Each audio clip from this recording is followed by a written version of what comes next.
بسم اللہ الرحمن الرحیم۔ ایک مرتبہ آپ صلی اللہ علیہ وآلہ وسلم بہت غمگین تھے۔ حضرت جبرائیل علیہ السلام نے آپ سے سبب پوچھا تو آپ صلی اللہ علیہ وآلہ وسلم نے فرمایا کہ حضرت حسن اور حسین کو نظر لگ گئی ہے۔ تو حضرت جبرائیل علیہ السلام نے عرض کی کہ آپ نے یہ کلمات پڑھ کر انہیں پناہ میں کیوں نہ دیا؟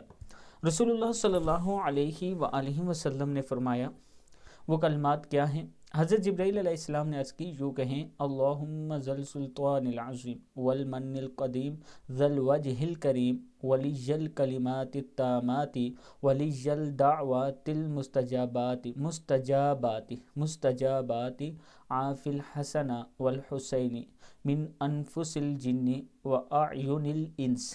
رسول اللہ صلی اللہ علیہ وآلہ وسلم نے یہ دعا پڑھ کر وہ دونوں بچے اٹھ کھڑے ہوئے اور آپ صلی اللہ علیہ وآلہ وسلم کے سامنے کھیلنے لگے۔ یعنی آپ صلی اللہ علیہ وآلہ وسلم نے یہ دعا پڑھی تو دونوں بچے ٹھیک ہو گئے۔